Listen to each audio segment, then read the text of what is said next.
अवधान का स्वरूप। अब कृष्णा जी अवधान का स्वरूप विश्लेषण करके समझाते हैं।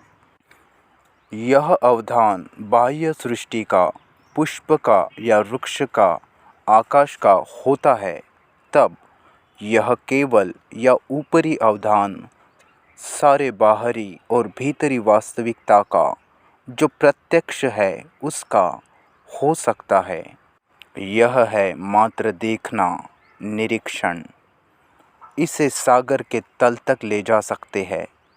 वैज्ञानिक निरीक्षण के अंतिम क्षितिज तक इसे आधुनिक तकनीकी साधनों द्वारा बढ़ा सकते हैं। लेकिन अपने मन की प्रतिक्रियाएं, प्रतिमाएं इस केवल देखने के बीच आने पर मैं का जन्म होता है।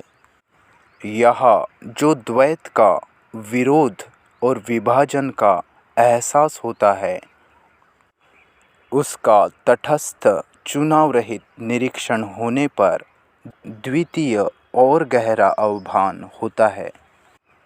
और यदि हमारे मन में द्वैत मिटाने का हेतु उभरेगा, तो यह हेतु ही फिर से एक पिंजड़ा बनेगा, संस्कारबद्ध प्रतिक्रिया का।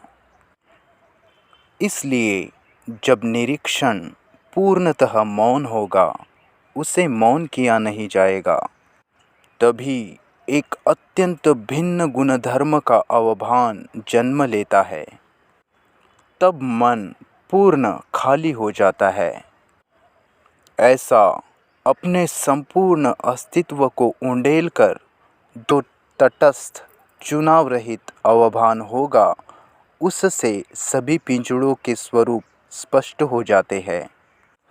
इसलिए अब न मैं रहा, न पिंजड़े ही शेष रहे।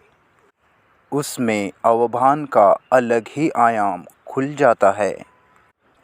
इस सम्यक अवभान में या अवधान में मैं के स्वरूप की स्पष्टता होती रहना, उसके भ्रमजाल से मुक्त होने का एहसास जागना, यह प्रज्ञा का, इंटेलिजेंस या विजडम का प्रारंभ है।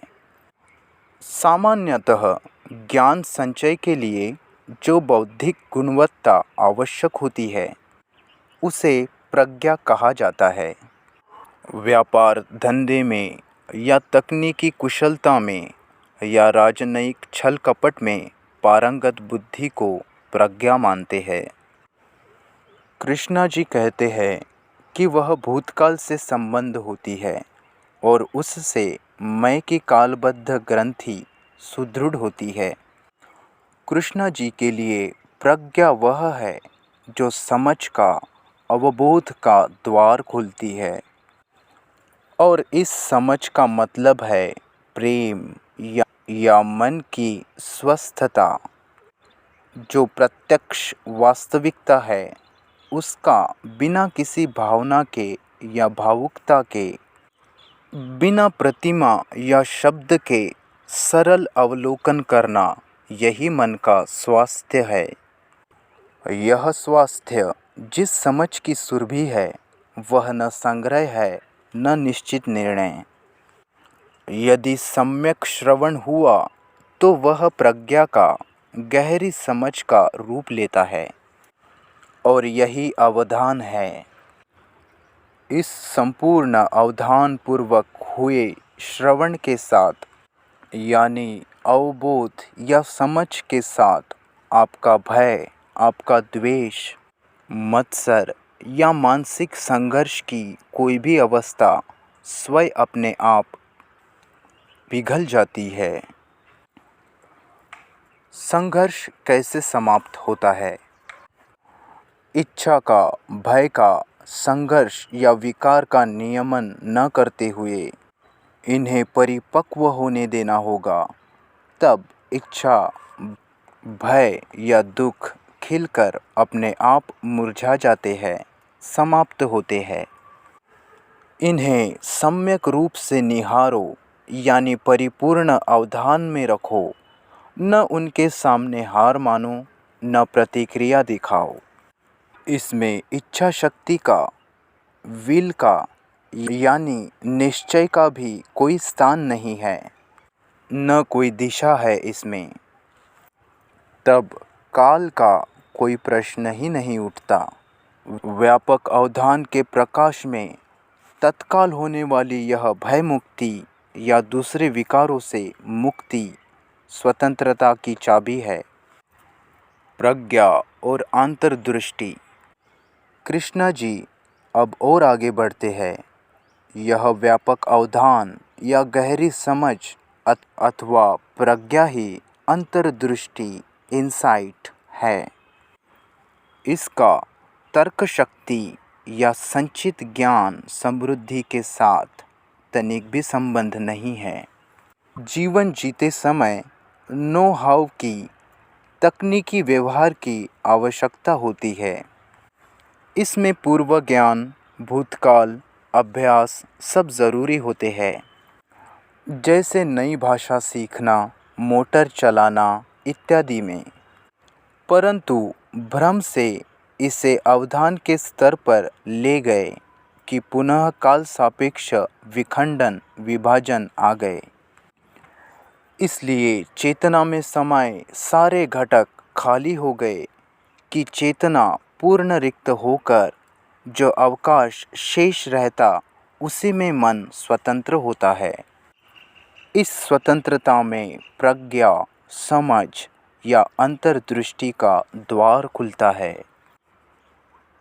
कृष्ण जी आगाह करते हैं, यह अंतर्दृष्टि कहीं गलती से अंतर्ज्ञान इंट्यूशन न मानकर बैठना, क्योंकि अंतर्ज्ञान अनेक प्रसंगों में इच्छा या लालसा में से जन्म ले सकता है। बेटे के लिए जो मोह या आसक्ति माँ में रहती है, वह बेटे पर आने वाले संकट का अंतर्ज्ञान करा सकती है। इंद्रिय सुख या भय के आधार से भी वह प्रकट हो सकता है और यह भ्रमात्मक हो सकता है। सूक्ष्म दृष्टि से देखने पर अंतर्ज्ञान का यह स्वरूप ध्यान में आता है। तब अंतर्दृष्टि क्या है? कृष्ण जी उसका स्वरूप स्पष्ट करते हैं। किसी वास्तविकता को तत्काल देख लेने वाली वह दृष्टि है। वह सच्ची, तर्कशुद्ध, समझपूर्ण और बुद्धिनिष्ठ होनी ही चाहिए। उसका महत्वपूर्ण लक्षण यह है कि उसके साथ ही कर्म भी अभिव्यक्त होगा। ऐसा कभी नहीं होता कि मुझे अंतर्दृष्टि से दर्शन हुआ और मैं उस पर कुछ नहीं करूँगा। एक उदाहरण देकर कृष्णा जी इसे समझाते हैं। किसी ने मेरा अपमान किया, तुम गधे हो कहकर मुझे आघात पहुंचा। किस पर हुआ यह आघात?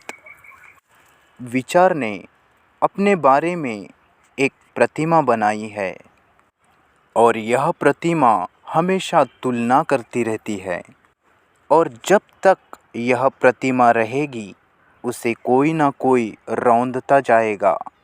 फिर उससे मानसिक आघात या जख्म होता रहेगा। अब वास्तविकता का अंतर्दृष्टि से दर्शन होने का अर्थ है इसकी संपूर्ण गतिविधि को, उसका कारण और प्रतिमा इसके सहित देखना और देखते ही इस प्रतिमा का अंत होना। तब प्रतिमा शून्य आकाशवत मानसिक अवकाश में कैसे होगा आघात? फिर प्रतिक्रिया का सवाल ही नहीं उठता। मान अपमान के द्वंद्व प्रतिमाओं के खेल है। संबंधों में प्रतिमा का विघ्न। जीने का अर्थ है संबंधित होना। संपूर्ण जीवन संबंधों का बना है। अकेला संबंध रहित सन्यासी भी नहीं होता और पति पत्नी, अड़ोसी पड़ोसी परस्पर की प्रतिमा बनाते जाते हैं और प्रत्यक्ष व्यक्ति के साथ नहीं, इन प्रतिमाओं के आधार से ही परस्पर संबंध स्थापित करते हैं। इसलिए परिवार में, समाज में भ्रांति का जाल फैलता है। इसी में से संघर्षात्मक, द्वंद्वात्मक परिणाम निकलते हैं। प्रकृति के रूप, पेड़, नदी, आकाश, पंछी, इनके साथ और वस्तु तथा विचारों के साथ भी यही होता है। इसलिए जो है उस प्रत्यक्ष तथ्य के दर्शन, प्रतिमा और शब्द के कारण धुंधले रहते हैं, क्योंकि शब्द या प्रतिमा प्रत्यक्ष वस्तु तो है ही नहीं। प्रतिमा के निर्माण में, मैं की रचना में भूतकाल गृहीत ही है। कृष्णा जी कहते हैं, किसी चीज़ या व्यक्ति को देखने की क्रिया में नामकरण की प्रक्रिया शामिल होकर देखने को अवरुद्ध करती है। इसी समय जो चीज़ देखी जा रही है उसमें परिवर्तन होता रहता है। इसलिए तत्काल अवलोकन की कठिन क्रिया को छोड़कर मन भूतकालीन अनुभव का आधार लेता है। उसी आधार से हम वर्तमान और भावी की काल श्रृंखला निर्माण करते हैं। आध्यात्म साधना हो, पारिवारिक जीवन का व्यवहार हो या प्रकृति निरीक्षण हो, हम काल के कैदी बने रहते हैं। काल की माया। इस संदर्भ में बौद्ध समाज में विख्यात एक कथा का कृष्णा जी जिक्र करते हैं। दो भिक्षु एक बार प्रवास पर निकले थे। मार्ग में आई एक नदी के किनारे एक स्त्री उदास होकर रुकी थी। भिक्षु ने उससे उदासी का कारण पूछा। उसने कहा, नदी में इतना उफान है, मैं इसे पार नहीं कर पाऊंगी और उस पार जाना बहुत ज़रूरी है। भिक्षु ने कहा, मैं तुम्हें उस पार पहुंचा देता हूँ। और उसने उस स्त्री को पीठ पर लेकर पार वाले किनारे पहुंचा दिया। वापस लौटकर भिक्षु अपने साथी के साथ आगे बढ़ा। काफ़ी समय बाद साथी भिक्षु ने कहा, तुमने तो उस स्त्री को पीठ पर लेकर उस पार पहुंचा दिया। हमारे जीवन में स्त्री के स्पर्श का तो निषेध है। इस पर पहले भिक्षु ने कहा, मैं तो उसे कब का उस पार छोड़ आया, तुम अभी तक उसे ढोते रहे हो। बाह्य कर्म नहीं, आंतरिक भाव, निष्पाप वृत्ति महत्व की है।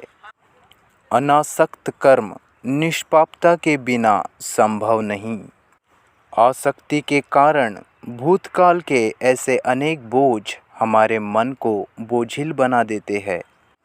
वस्तुतः हमारे वर्तमान और भावी काल दोनों ही भूतकाल के ही अल्प बदलाव के साथ सातत्य होते हैं और जीवन है नित्य नूतन, जीवंत।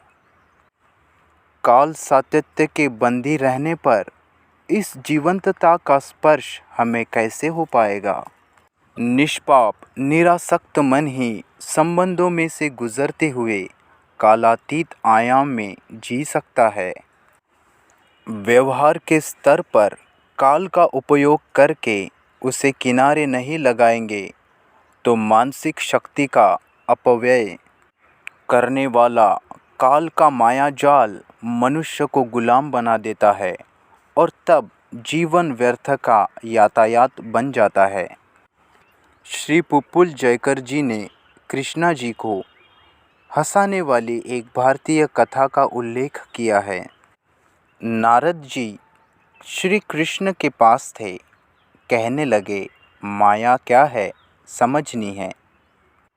श्री कृष्ण ने कहा, नारद, मुझे प्यास लगी है, पहले थोड़ा पानी तो दो। और नारद जी पास की एक नदी पर पानी लाने गए। पानी का स्पर्श पाते ही उनका विश्व बदल गया। वे एक राजा की कन्या बने।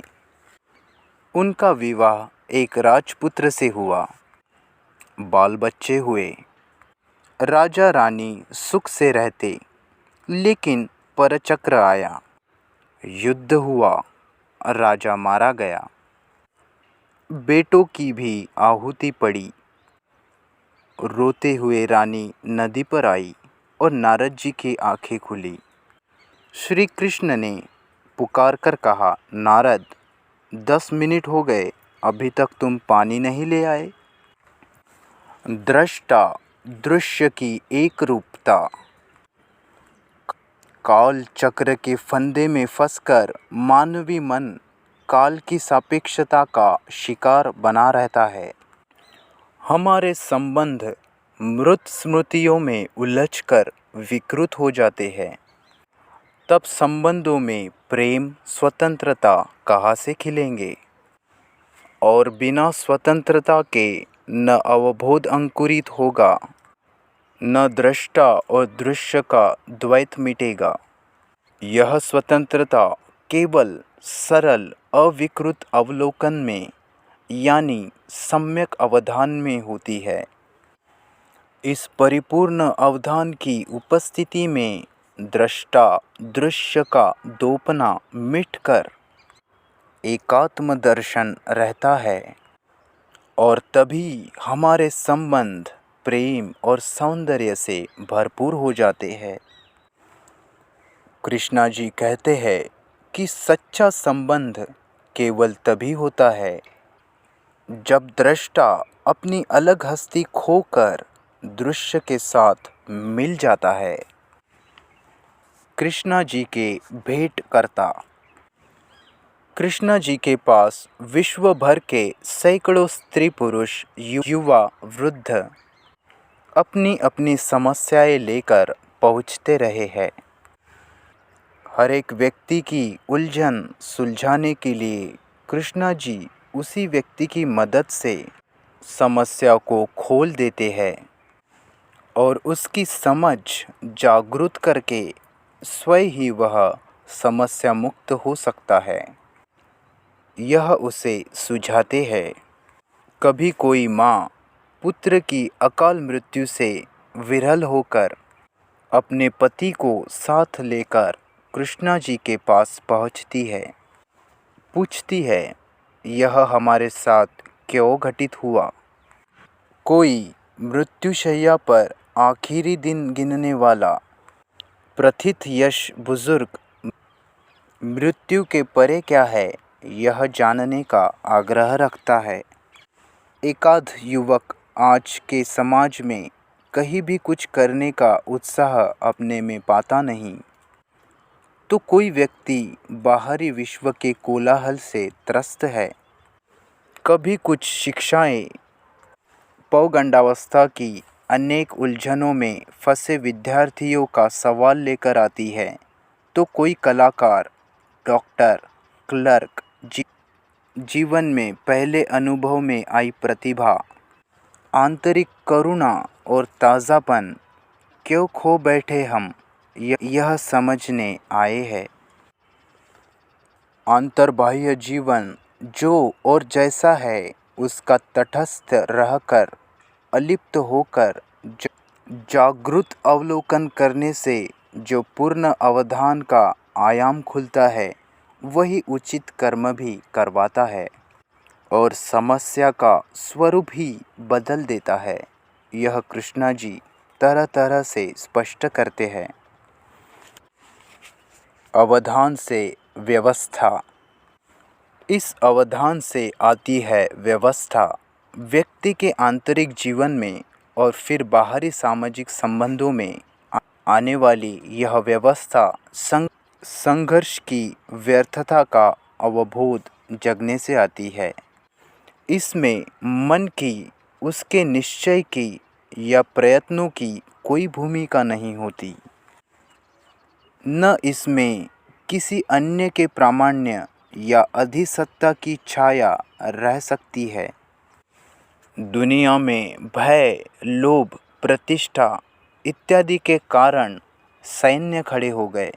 व्यवस्था के नाम पर दमन, आत्मपीड़न भी चलता आया, परंतु बाहर से लादी हुई व्यवस्था अधिक अव्यवस्था ही फैलाती रहती है, क्योंकि वह संघर्ष की जन्मदात्री बनती है। परंतु समझ के साथ आई व्यवस्था अव्यवस्था के तटस्थ अवलोकन के साथ तत्क्षण आती है। इसलिए संबंधों में तनाव, अविश्वास, आक्रमण इनका कोई स्थान नहीं रहता। तब जो सहजता और स्वतंत्रता आती है वे ध्यान के सहयोगी भाव है। ध्यान का स्वरूप। कृष्णा जी की दृष्टि में ध्यान क्या है? बाधाओं से, मोह आसक्तियों से मुक्त हुआ सहज सरल अवलोकन या पूर्ण अवधान ही उनका ध्यान है।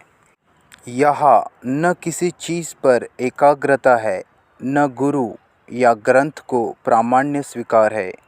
दिशा दर्शन से, मार्ग स्थापन से उनका ध्यान अवरुद्ध होता है। कृष्ण, बुद्ध या क्राइस्ट के प्रतिमा दर्शन वह नहीं है। ये दर्शन परंपरागत संस्कारों के परिणाम हैं। जो पहले से मालूम है उसी का मात्र प्रक्षेपण है या दर्शन है। ड्रग लेकर भी ऐसे दर्शन हो जाते हैं, लेकिन यहाँ भी देखने वाला तो पूर्ण परिचित जानकारी का ही एकत्रित रूप है। इसलिए ध्यान में ध्याता या दृष्टा का होना संभव नहीं। कृष्णा जी कहते हैं, ध्याता अनुपस्थित रहता है तभी ध्येय होता है। ध्यान में रहती है एक रस व्यापकता। दृष्टा और दृश्य, ध्याता और ध्येय, इनके बीच की दूरी समाप्त होती है।